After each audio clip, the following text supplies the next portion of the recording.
Hello, we are Geeks Assembled, and we have gathered here once again. And it's Doctor Who night, and it's a Tom Baker and Sarah Jane Smith story, The Masque of Mandragora. And we are going to dive straight in. Let's see what Alex and Susan make of this story. All right. Well, I love Sarah Jane Smith. And she is experienced a little bit in this Tardis, and she goes with the doctor, and they are wandering through the Tardis, and the doctor asks, "I don't even know why I put up with you guys," and she says, "Well, it's because you have such great taste." And there are other famous lines in this. It's just a really cool episode. Starts off in this, like, it looks like an accretion disk from a black hole, and it's just like a spinning spiral of good stuff, and it ends up joining them on their voyage. And then they go back to Earth because, Earth, and because, Doctor Who. And it's like the 15th century, 16th century, pardon me, all to pieces. 15th century? 1400s? Okay, anyway. They're in the Middle Ages anyway, and there is... 15th century. It's the 15th century. All right, you're right. So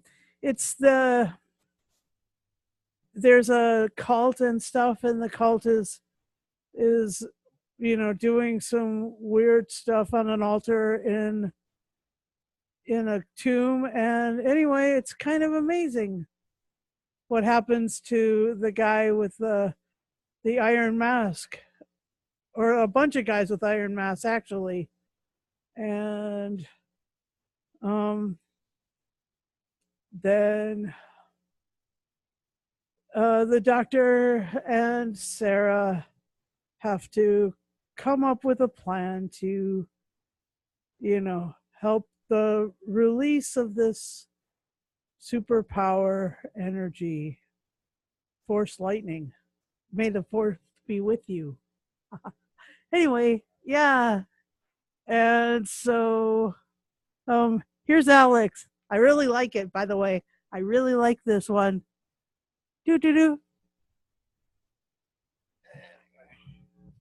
So, I remember showing this to people over the years, and they actually didn't like the villain, and they didn't actually like the scenery. However, they did enjoy the trees, they did enjoy Tom Baker, they did enjoy Sarah Jane Smith. And it's also funny how there's a lot of wall breaking and there's a lot of wildness in this episode.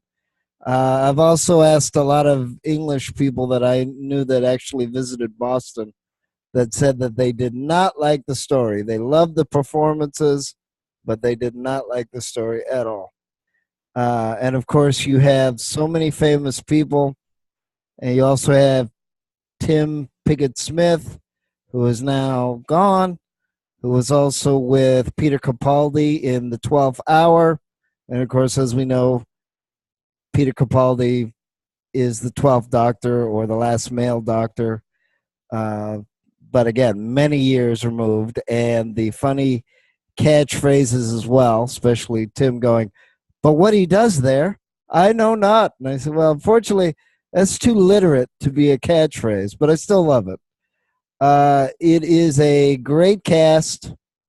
It is great direction. It's a little overdone. It's a little hammy, but it's a sci-fi show. It's a British sci-fi show, and it's supposed to be a little hammy. And as I said, even people that aren't fans love Tom Baker and Sarah Jane Smith and Leela and Romana, and they just love how Tom Baker does it, and he's pretty funny. I mean, he even overdoes it with the I wouldn't say no to a salami sandwich. But after all that hamminess and all those threats, he had to win the audience over with a joke. So they had to put that in there. Of course, the funny thing, too, is they don't say in the story why the dancers at the ball get killed, but otherwise, it's a very good story, and it's very, it is one of the classics, and I do have the novelization, and I also have the novelization with Harlan Ellison, who is still alive even after he suffered a stroke, that says that, Tom Baker and Doctor Who, especially the classic Doctor Who, was a really good and a really great example of TV version of science fiction.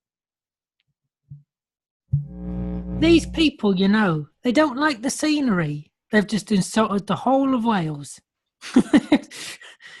Susan, is that the VHS? I thought it was.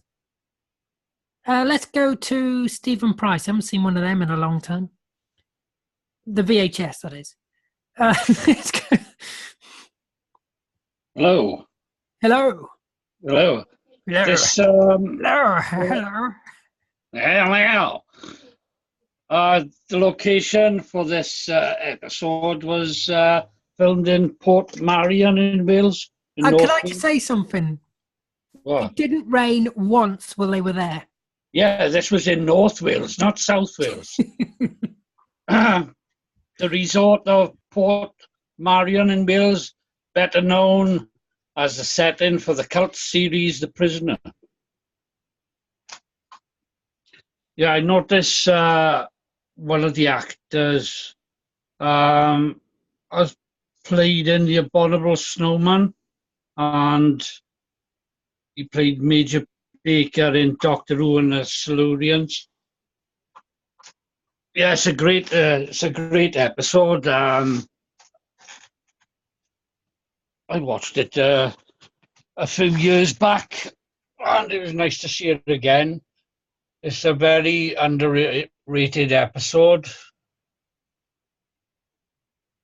and they've got the novel of the book, which I picked up pretty cheap.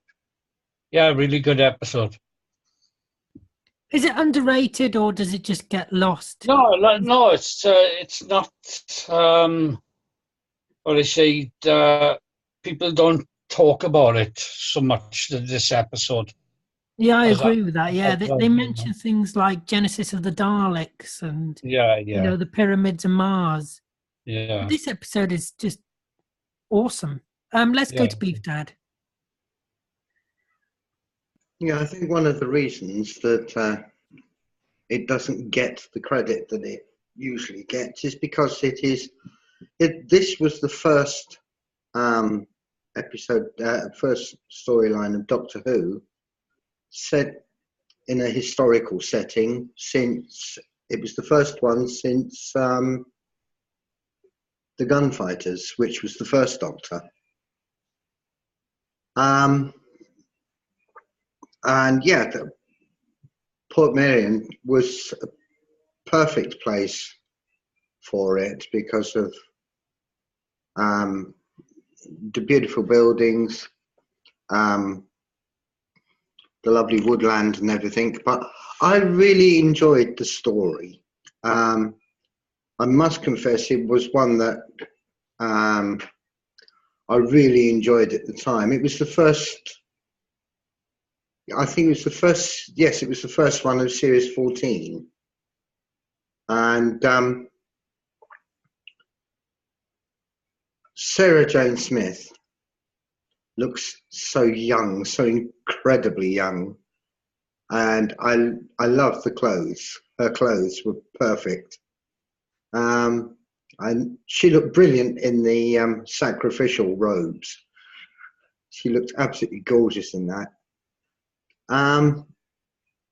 But yeah,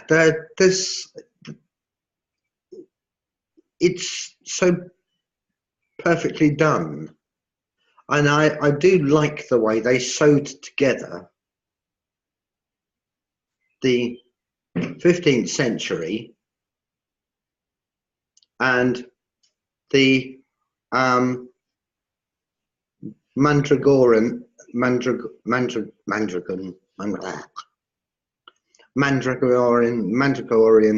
entity.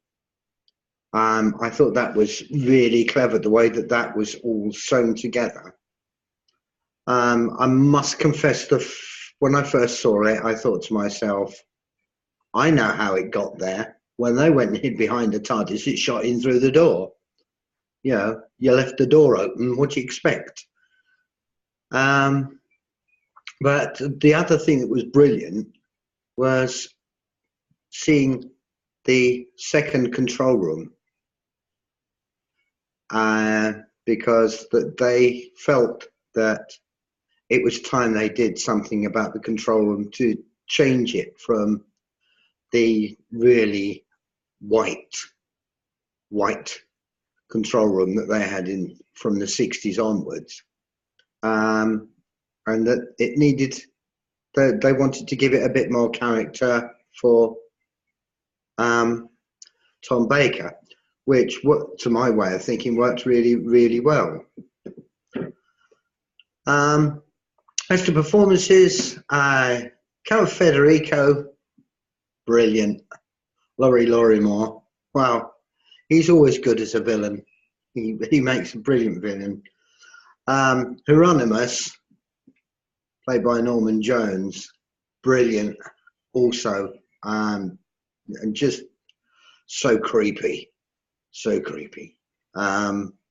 especially when he is taken over by the Mandragora entity. That is just amazing. It works so well. Yeah, there's lots of good stuff in it. There's lots of stunts. Lots of people chasing around on horses at one point. Sword fighting. You just had, basically, you had everything in this. Yeah, it was really good, really good. Yeah, like Beef Dad was saying about this being an historical episode, Philip Hinchcliffe, because I watched the commentary as well, he wanted to do more historicals, but obviously Doctor Who had moved away from that. So there was a bit of a pushback for him to do historicals again. But this is a fantastic one. And if they're doing historicals in Series 11 again, I hope they're like this. I hope they're like this. Let's go to Lee. Did you enjoy this one, Lee? Well, so I chose this one because, as it's been said, it's not talked about much. It seems to get glossed over by all the other sort of far superior stories. But to me, this is as good as any of those. Just to sort of clarify the historical things, Gunfighters wasn't the last historical one. You had Highlanders, and I would say the Time Warrior as well, because that was sort of historical, set in the sort of with a bit of sci-fi, same as this. It's one of my favourite ones. This, it's as it's been said, the mixture of the historical settings of Italy and the Mandragora Helix. Brilliant performances by everybody in this. Brilliant settings, and like Alex's friends, I like trees as well. But it's one of these. It works so well as a 4-parter. If this got dragged out to a 6-parter, 4 parts is ideal for this. Tom Baker is his best, sort of channeling the John Pertwee Doctor with the fighting, the sword fighting, the fisticuffs, the horse riding.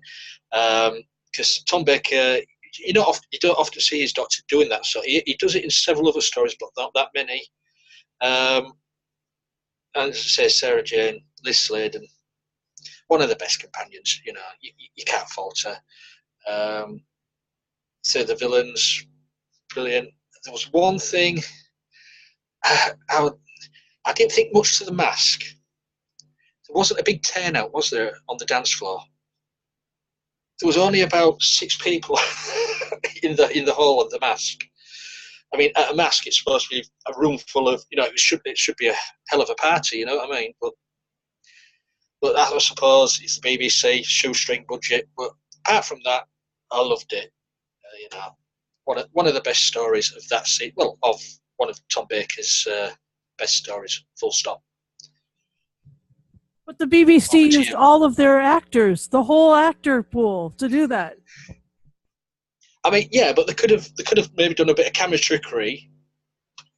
Shoot a scene there, then put another scene in there with other people with different costumes. It would have worked.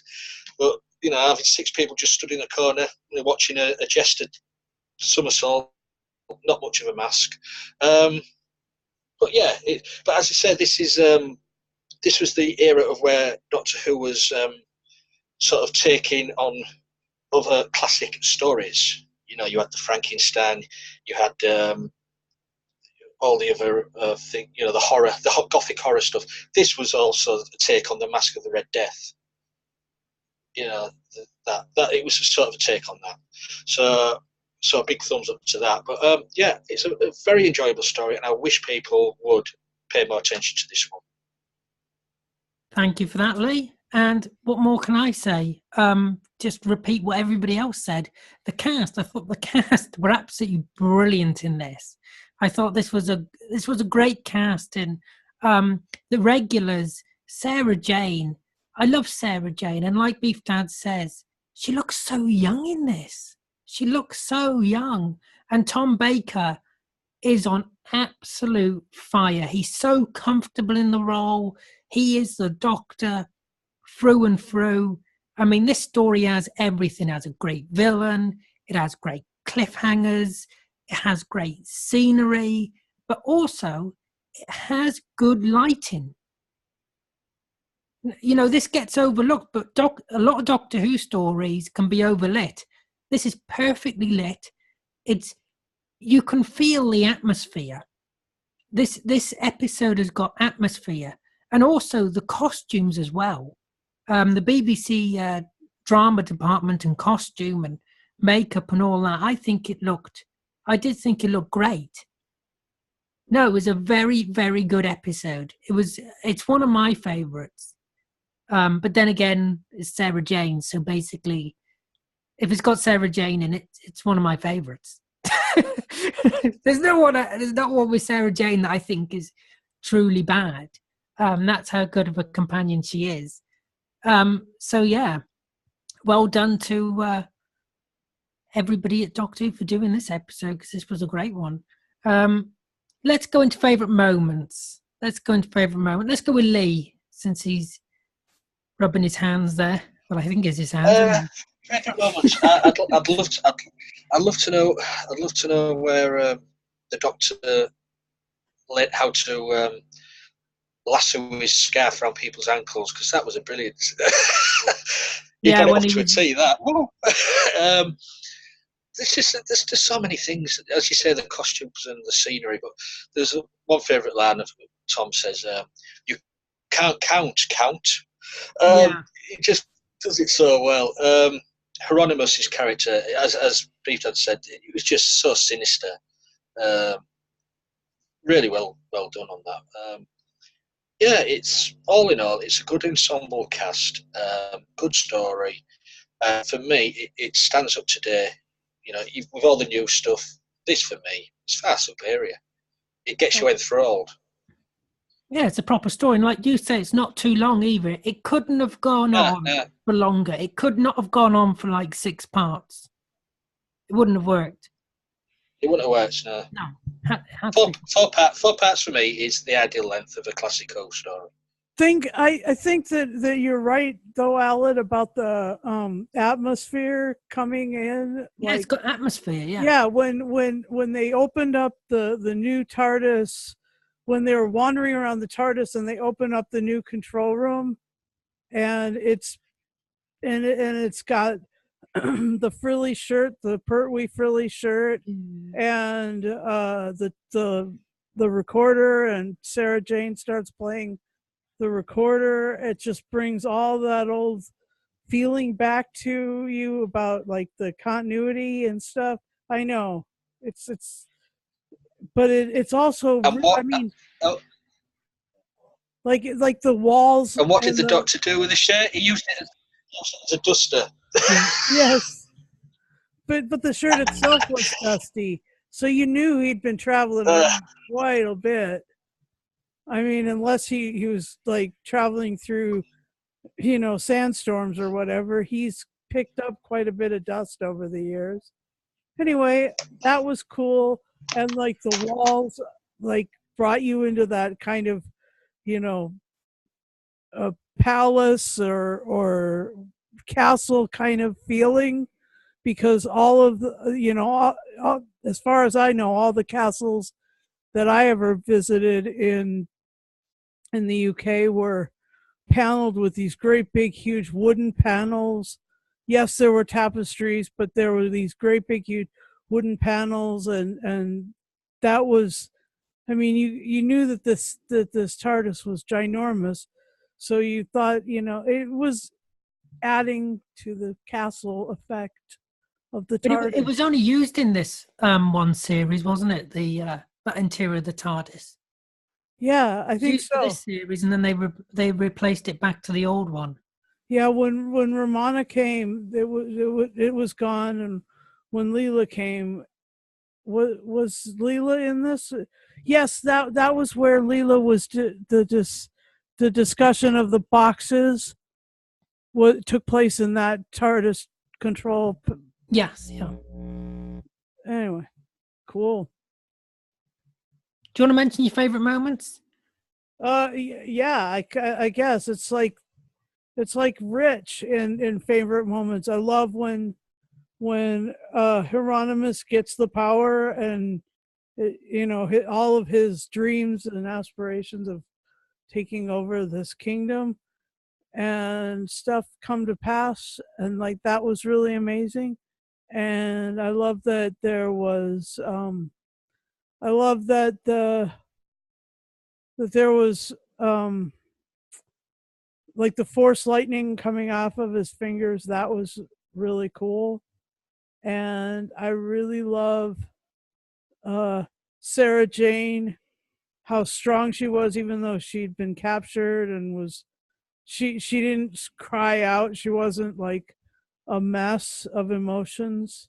She was very controlled and elegant. Yeah, I love Sarah Jane too, Alex. I really think the world of her. Here's Alex.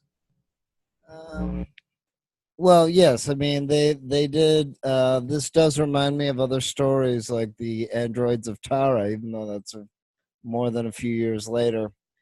Yeah. I mean, I originally I thought the story was kind of weak when I first saw it, but it has so many great lines. I mean, they deliver it with such relish, and it's almost like the Princess Bride that they need to put in more, catchphrases. I know they have the one, but what he does, Marco says, but what he does there, I know not, when they ask where the doctor is.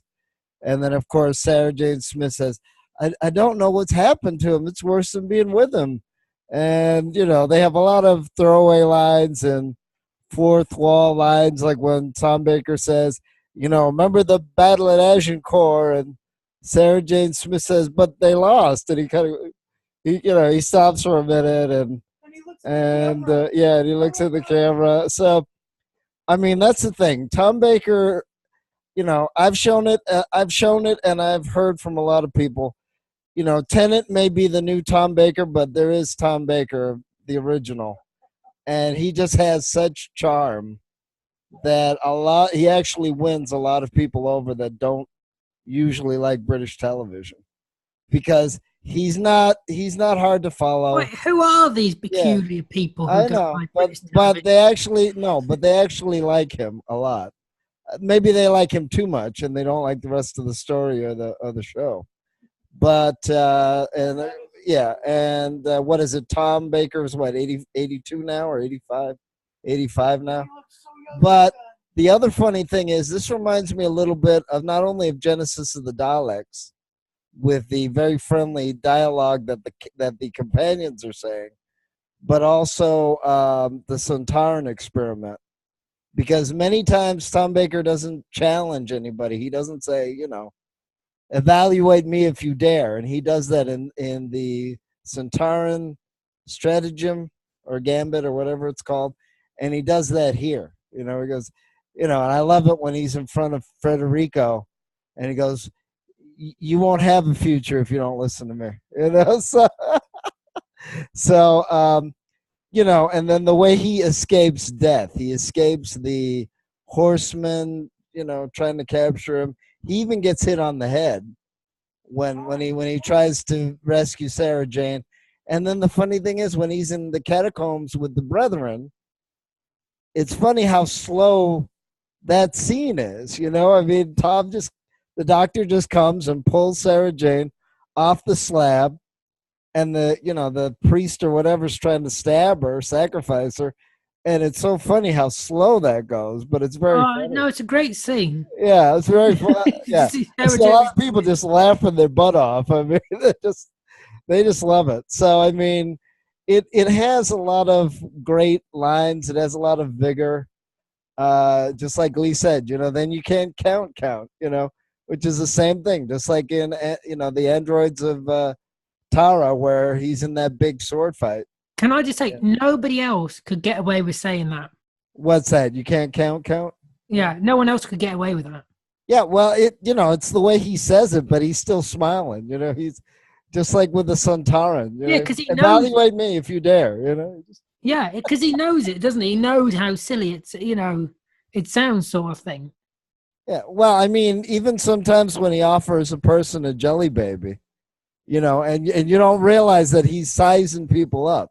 He's very friendly, but he's sizing you up all the same. And this time he's got the guy's got a sword on him. We can't hear you, Susan. Okay. And this time the guy's got a sword on him, and he takes the orange or the Oh, I love that little. Did Tom Baker add that himself?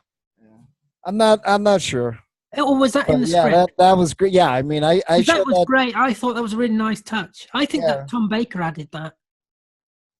Yeah, I think Tom Baker added that. Yeah, I mean, when you look at his whole time as the Doctor, he has little flashes of brilliance like that. You know, he has little flashes that make him very relatable and still make the audience laugh. And I think that's also what's missing from a lot of science fiction today. You have to add contrast. You have to add flashes of humor and brilliance and sadness. And it seems like they're barely doing that these days. There's barely, jokes or, a surprise, or whatever. It seems very, one note. It seems very monotone. Whereas, you're right. The Fourth Doctor has, just like with Leela, what was it? When he first meets Leela. The face of evil. Right, and when he's on the planet, and he thinks that guy that is praying and worshiping him, or worshiping the machine, finally realizes that the Doctor's talking.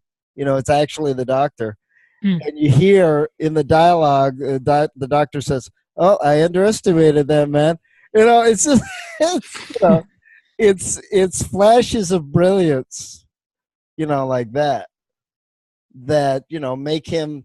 He's so he almost gets too comfortable in the role. He has such personality that I think that's why he still lasts to this day. So not only does he have good companions and a good story and usually good direction, and great theme music and all that, but the fact that he's so comfortable that you almost don't realize that this is maybe his fourth acting job or something. I mean, he wasn't an experienced actor at the time, but he's so personable and he has such personality, that he just pulls you in.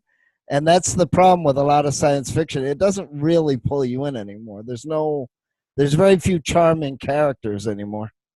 But yeah, there's tons of scenes that I like. I mean, even the end where he talks about a salami sandwich, even though that's a corny line, he he's smiling so big when he says it. I mean, he's just having a great time. Welcome back, viewers, and let's go to Beef Dad. Everyone's awake now, Beef Dad. You can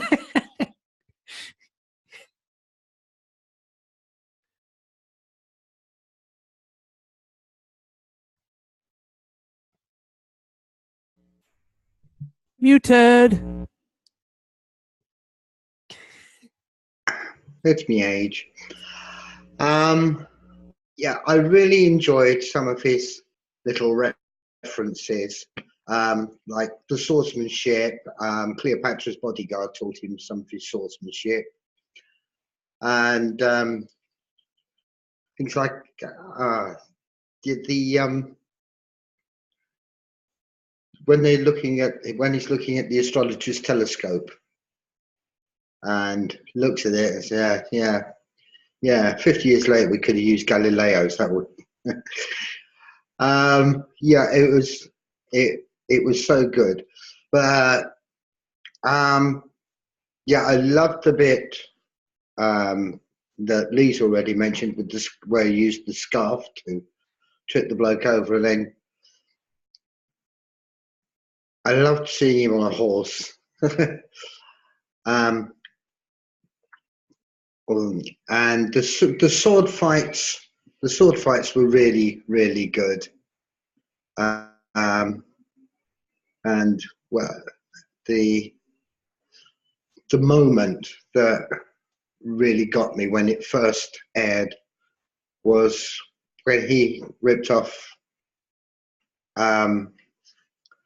the mask off of Hieronymus, and instead of a face there, you had the energy vortex.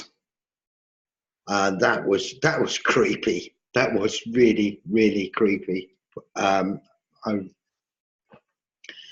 Yeah, a little bit of foolish information was about apparently the stuntmen that did all the sword fighting and everything. They were very into their cigarettes, but the trouble was, with the clothes that they were wearing, they had no pockets, so they used to keep their cigarettes and lighters in their cod pieces.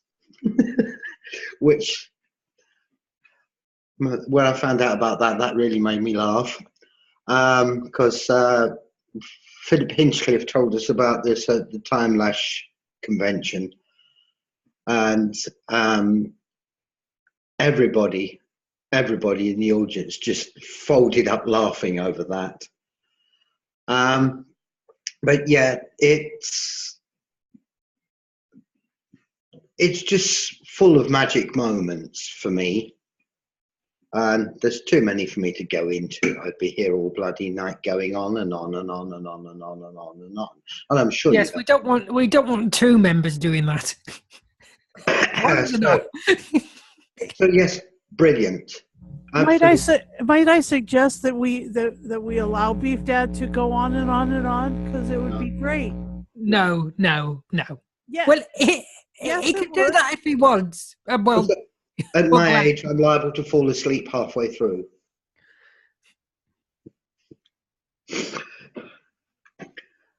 We're not going into that. Carry on, Beef Dad. Yeah, as I say, the settings absolutely brilliant.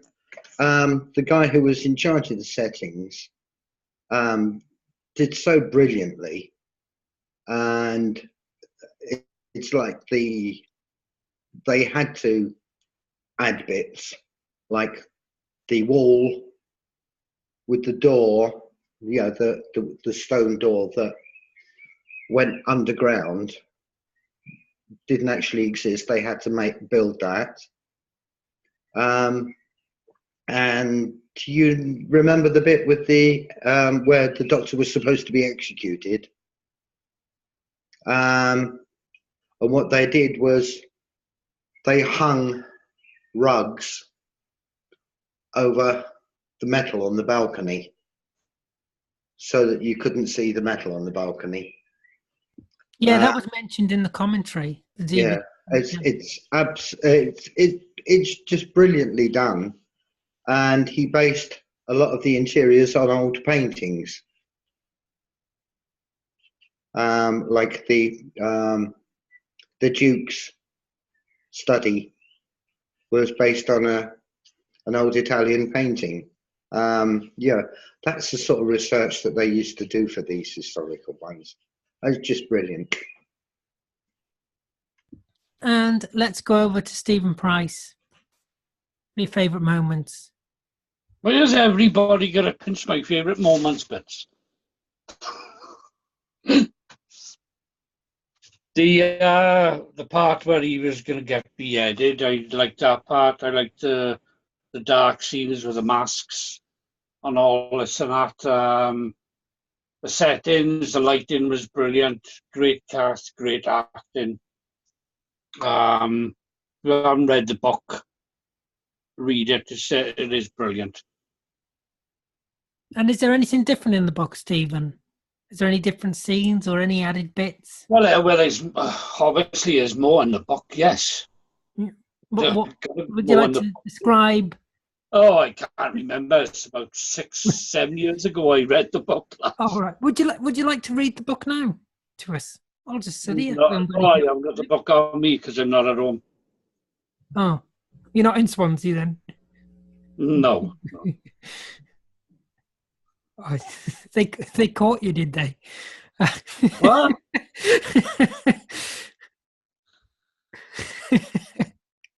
So is that your favourite moments? Yep. Oh, right, that's it. Yeah, what else can I mention really? But everybody else has mentioned just the best bits, really. What do you want? No, don't. I'll be pretty distracted now. Don't worry. Does the other person in the room want to say something? Oh my god! No, because they just come out of the shower and just walked into the room. Oh, right. No. And not with a towel on it either.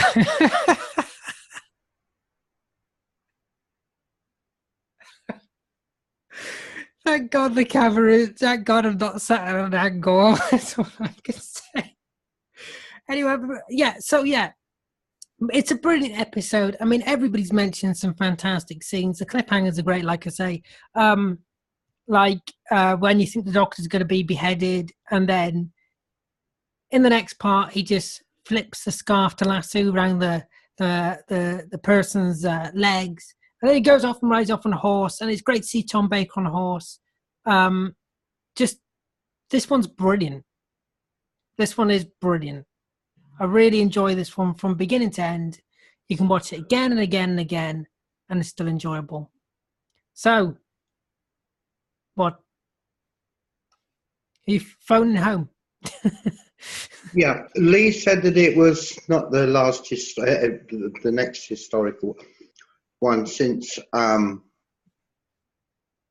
Gunfighters. Yeah, sorry, Lee. What I meant to say was it was the first time that they had done a historical one outside of the UK since the Gunfighters. So you can put that down to old age. But okay. He's not a true Whovian. He's not a true Whovian. Cast him out. He's a fake. Witchcraft. But wait a minute. The Highlanders is in the UK. Never mind. Yeah, no, the Highlanders. Yes. Last time I looked, yes, yeah. Oh, so anybody else got anything else to mention? Otherwise, we're going to wrap this up.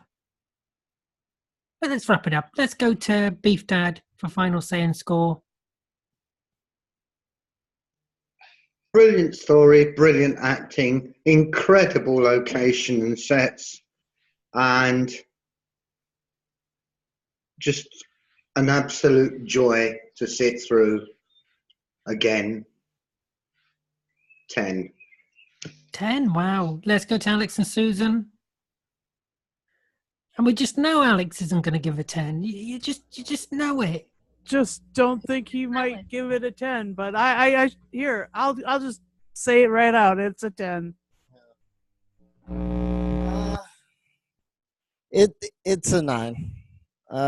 It's not a 10 because they're all faults with it, but like I said, it also reminds you how charming the Fourth Doctor is, and then you actually get to see in a few other stories, one before and one after, that he can actually be, an actual knight errant, which he actually is, but he actually shows it with the sword fighting and the fencing and all that. And it has great lines, great cast. They're hamming it up, but in a great way, as Doctor Who does. And, that's why I like it. A 9, that's basically like a 10 for you. So basically it's a 10. Let's go to Stephen Price.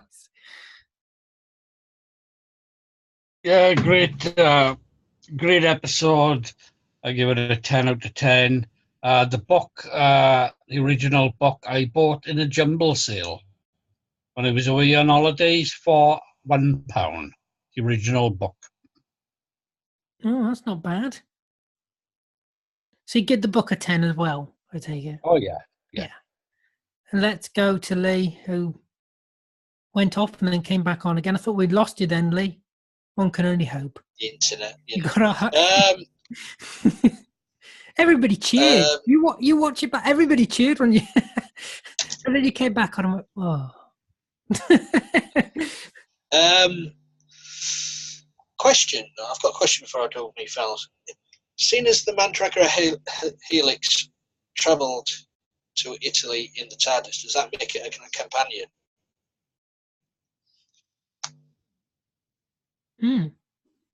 Yes. Yeah. But Masco, that's boxing clever. It is, yeah. It's one of my favourites. It's, as I say, it's underrated, overlooked.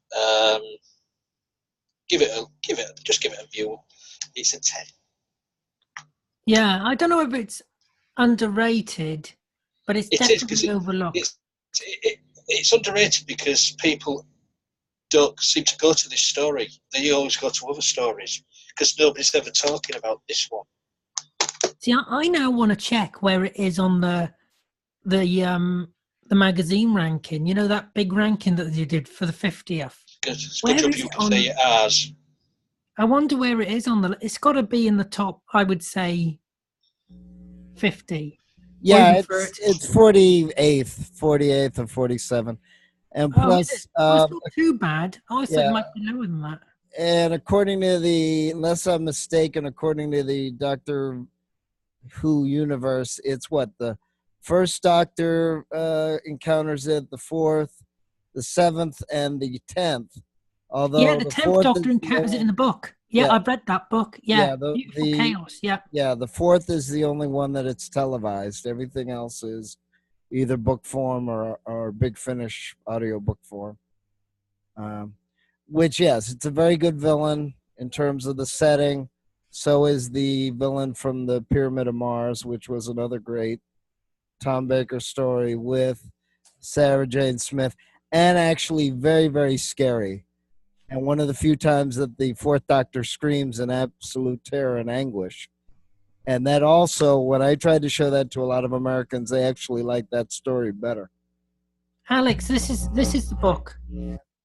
This is the book here. It's a really good book. It's after Donna gets her memory wiped, and the Mandragora's in it, and it's a great read. It's a really brilliant read. So does Tennant have a companion in that one or no? Yeah, he does. He's with Wilf and that. I'm sorry? He's with Wilf. Oh, Wilf. Oh, okay. Okay. Right. Yeah, no, it's a really great story. It was re-released, actually. It was part of the selection. You know, they released each Doctor, they released a special one. They re-released for each Doctor.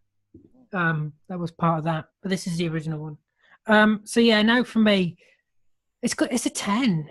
What else I mean, it's got Tom Baker, it's got Sarah Jane, it's a great story, and it's a brilliant episode of Doctor Who.